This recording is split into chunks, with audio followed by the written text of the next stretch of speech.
in a lot of the communities that we've went to, people have been really afraid to talk.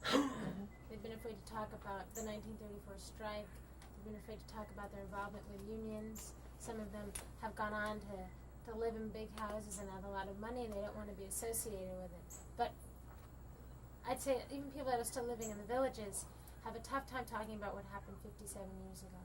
And I want to know, why is it so hard? Why is it so hard for textile workers still living in a textile village, in a community, to talk about the union movement, to talk about things that are going to be tough to talk about? I think it's hard for people that have lived their whole life in a mill village to talk about issues that, for instance, like the strike back in 1934. My dad was just a boy, and he remembers some things about it, but he doesn't talk very much about it. He's told me just real basic things about that. Like, he remembers following along when they had a parade. The organizers of the union then, they had a parade at 7th Street where he lived in Kannapolis. But when I ask him for details, because I'm hungry to learn that, I really want to know what it was like for him.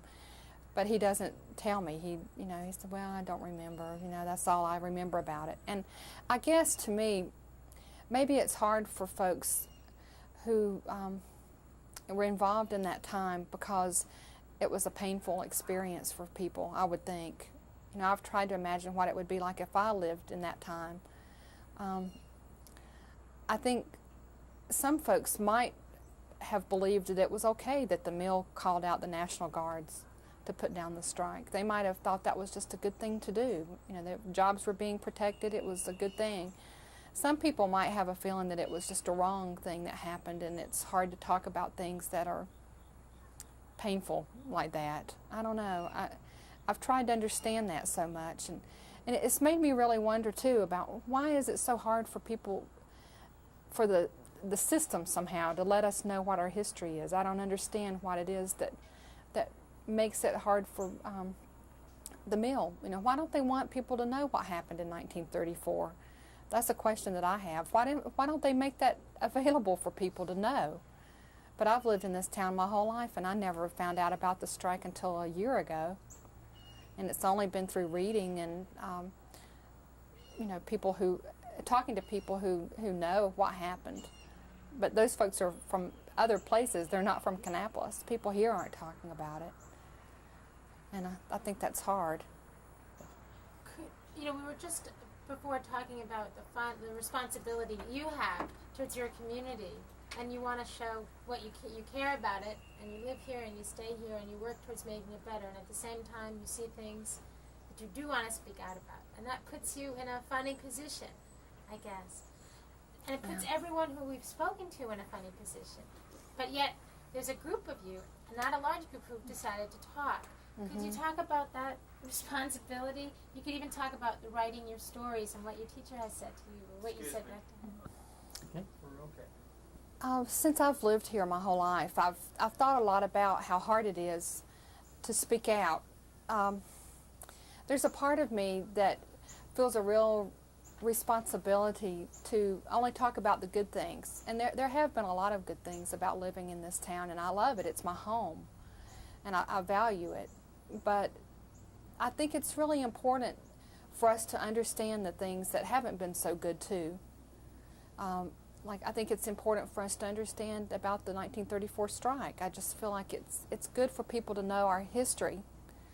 And I guess I've wondered a lot of times what makes it so hard for us to speak out. And I think it's because people worry about their friends getting angry about them doing that.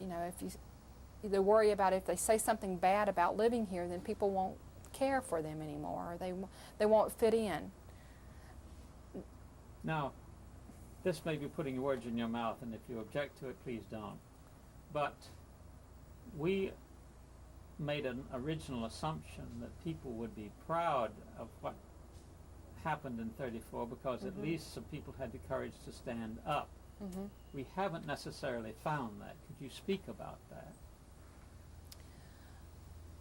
Well, I've thought a lot about what it would have been like if I had had a family member who was involved in the strike. And I would feel really proud, and I would want to speak out about it. But that hasn't happened to me, so I don't really have that experience, you know. I guess maybe some people are afraid to talk about it because it just draws back from their history that they've never really had a chance. They've never felt like it was a comfortable, safe place to talk about it. Do you think that if more people from the group your Piedmont Peace Project is working with knew about the fact that 250,000 textile workers had the courage in '34 to stand up for their rights for at least 3 weeks, that it would be an image that they could associate with and maybe gain strength from? One of the reasons that I feel like it's so important for working people now to have a history. Do I need to stop? Yes, you can. Reasons that I think. Talk to George. Okay.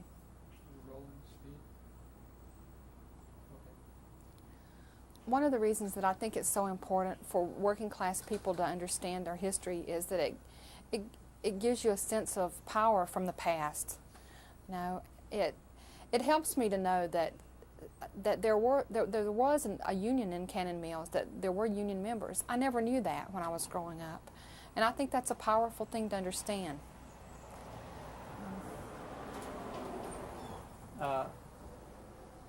What about the business of that? There was a time when 250,000 textile workers who were pretty well regarded at that time as helpless victims or too weak to do anything, did have a skillful organization and did get all these people out. Could you talk about that? I can talk about this thing that I've thought about in that sense. Since I've lived here all my life and not had a sense about labor history in our area, I never knew that textile mill workers back in the 30s were even organized. I didn't know that. And I think it helps me. I just feel a real strength from the past in knowing that. And I feel like if more workers knew that now, I think it would break through the barriers that keep people from speaking out. You know, I've always assumed up until now that textile workers in the South didn't have a history of speaking out, that they just didn't like unions, they didn't want the union in. And I never realized that we've had that. We do have that heritage here. And, you know, when I was working in the mill, I never knew that. And I've never known it until just the last year or so. And I think that would give people a real sense of sort of a legacy in a way that they didn't know they had before. And I think it would help people that are on their jobs now speaking out for the union in this drive now. I think that it would make them even stronger to have known that maybe some of their parents or maybe some of their grandparents were out there fighting back in 1934. And if I was a worker in the mill now and had that, if I knew that, I would feel really proud and strong about it. And I'm really happy for the ones that do have that. Beautiful. That's lovely. Well, I would like to see in Kannapolis some museum or something that would tell the real story. And I've gone up to the museum that's in the Cannon Village several times, but it never really dawned on me how it could be different until I made a trip up to Massachusetts and visited Lowell, Massachusetts, and I went into a museum there, and they tell the whole story. You know, they tell everything that happened in a very truthful way. Now, the mills aren't still running in Lowell like they are here, and in my mind, that's why they are so honest about it. They tell the whole history. Whereas in this, I'm not doing this very well, but in the museum that we have in Kannapolis for the mill, you don't get the pictures. There's nothing about the 1934 strike there. There's nothing about that. They have different towels that they've made through the years and different advertising layouts and things. And that's important. I mean, it's good to know that. But I guess I would be hungry to know about more of the real history. I'd like to hear about what's happened to the workers over the years, and I'd just like to have a stronger sense of the real history. Do you want to, could you be specific in a short way, say this is what has been preserved, even talk about the kind of mill village or the houses or anything, or the even loop road and the streets or that kind of thing in regards to? I don't know what I could say about that. Okay. I mean, I don't really know what to say. That's great. Okay, now, Jamie, we'll unhook you. We want to get a shot of the house. Well, while we've got her here, let's get Tom. Okay. I'd really like to say is that I'm really proud of working class people. You know, I really take a great amount of pride in saying that I'm a working class person, and I've worked in the mills, and I just feel like, you know, I want our story to be told. I want people to understand what has really happened. You might add that, say that again and say how you are helping that because you're writing short stories. Oh. Okay? And even the work that you're doing. So you talk to Me. I'm sorry, I get sidetracked. That statement should be right down the pipe. Well, I just, as a working class person, I really have a strong sense of pride in being able to call myself working class. I like it that I've worked in the cotton mill in Kannapolis. You know, I feel really proud of that. And I like living in the mill village. You know, we have our problems, but we are working in organizations like Piedmont Peace Project to change things. And I'm really proud of being able to have a part in that. But I guess one of the things that I've enjoyed so much too is knowing that there is a way to keep our heritage, I guess. And one of the things that I'm enjoying doing is writing stories about being a working class person and being a mill worker. Now, I love to write short stories, and that's one place that I feel like I can write as a working class woman, and I feel really good about that. Good. Very good. Judy, here's your own shot. Okay? Now, let's Tom, please. okay, everybody quiet.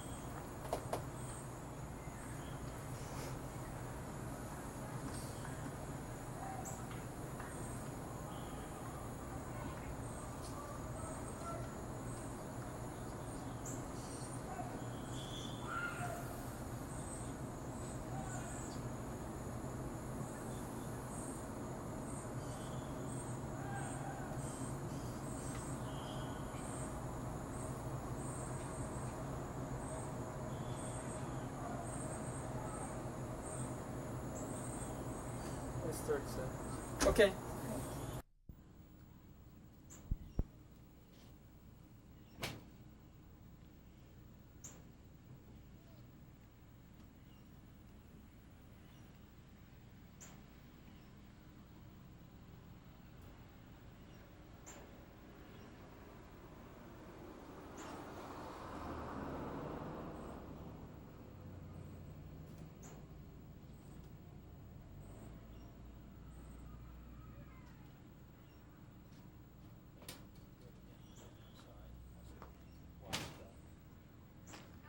Hang on. Don't. Damn. Okay, one more time, please, for safety.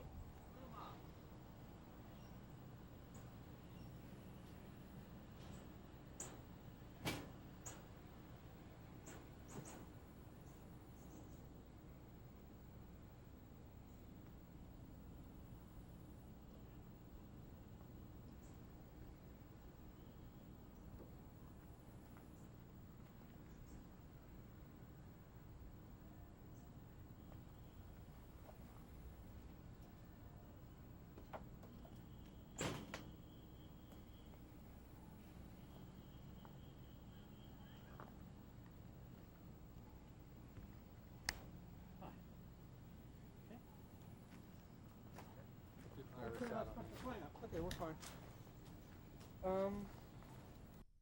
Smith. Blanton Smith. Okay. Okay, that's about the tone. Okay, Jamie, you ready? Yep.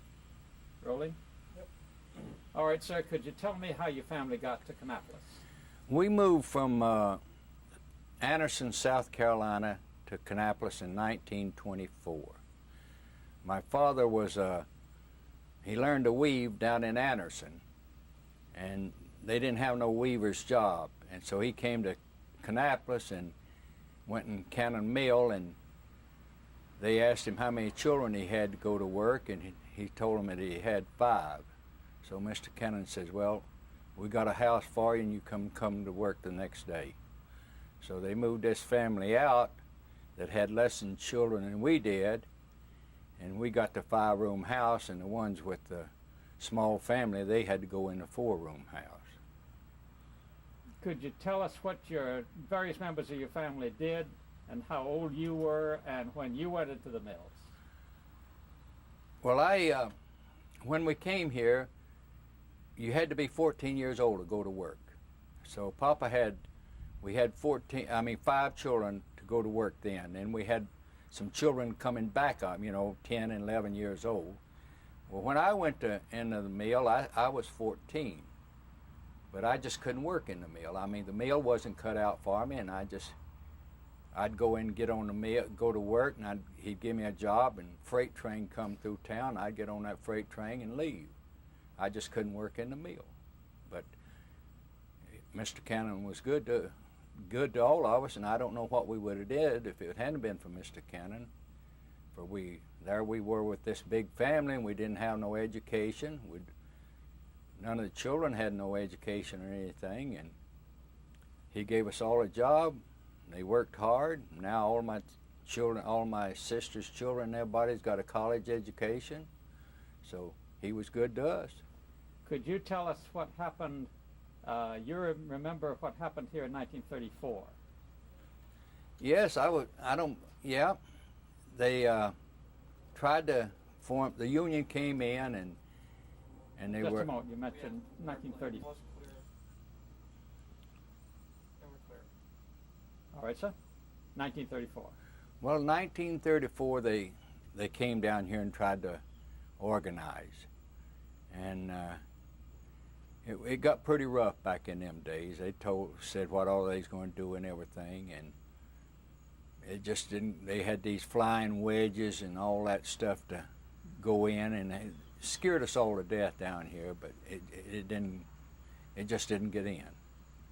They never did get it voted in or nothing else. Did you see any of that yourself? Oh yes, yes. Describe it. Well, back in them days, there weren't much going on in here, and anything like that, especially when you was 13, 14 years old, you wanted to see everything going on. So they brought the National Guards in and everything, put them around the gates and everything like that, and they formed squads in town that was going to keep them out and all stuff like that. That was all we had to do, was just watch them going on, seeing what was happening. Now we have pictures of the National Guard. We have newsreels of the National Guards coming in what look like furniture trucks and unloading in front of the headquarters. The old the mill headquarters. Yeah, I think it would. Can I go? Just a minute. Are you going?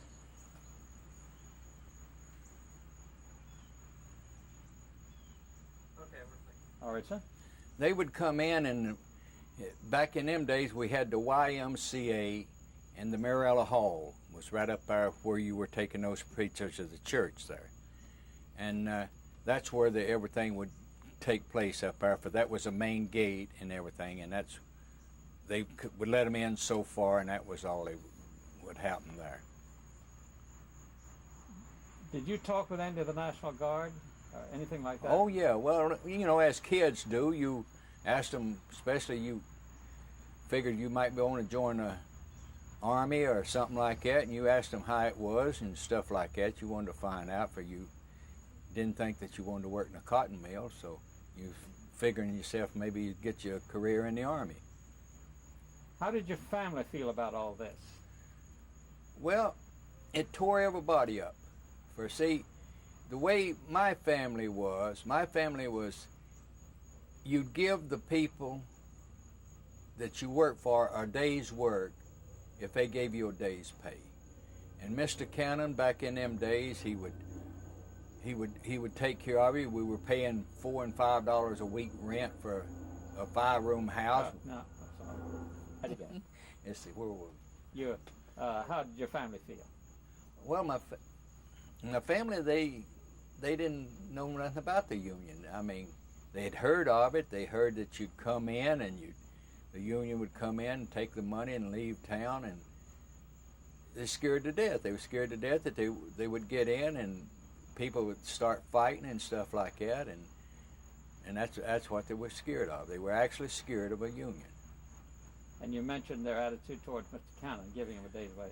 Well, Mr. Cannon, the way my people felt like if you gave if a man gave you if you gave a man a day's work, he would give you a day's pay, and Mr. Cannon would do that. He'd work you hard. Now he would work you, but he'd give you a day's pay.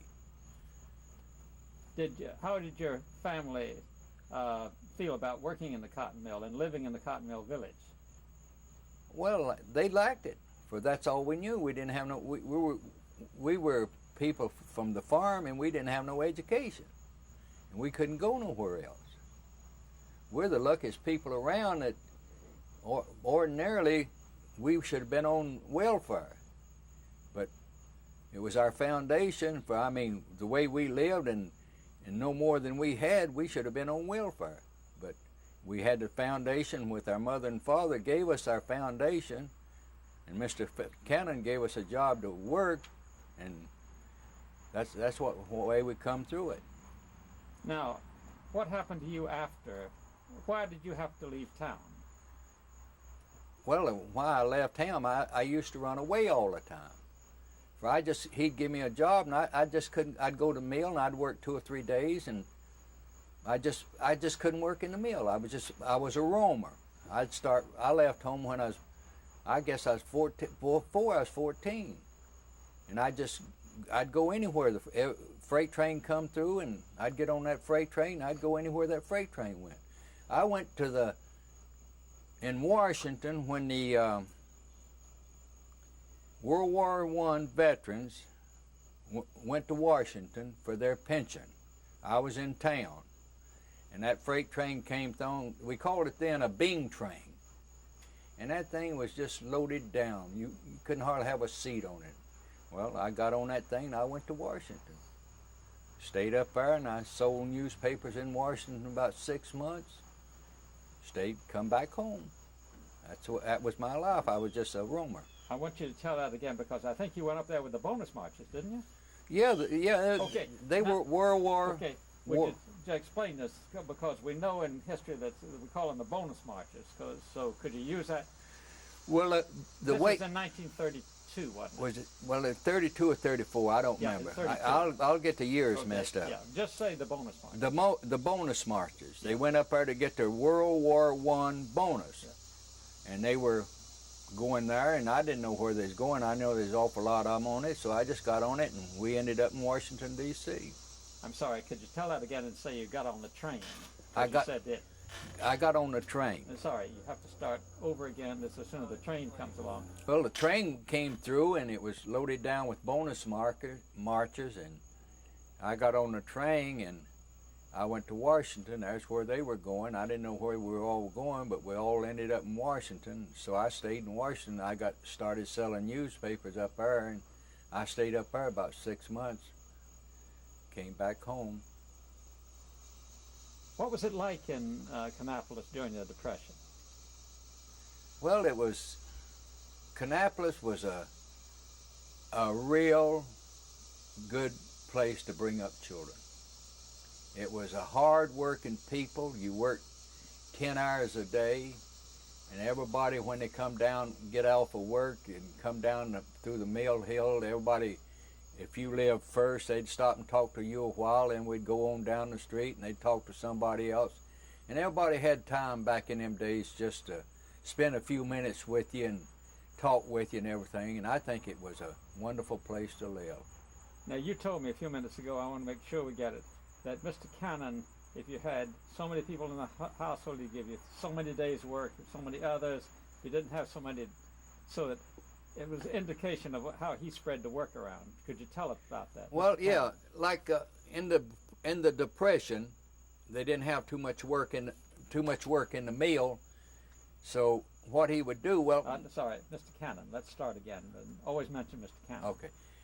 Mr. Cannon, back in the Depression, would give you, if you had 3 or 4 children in your family, he'd give you 2 days of work, and if you didn't have any in the family, he'd give you 1.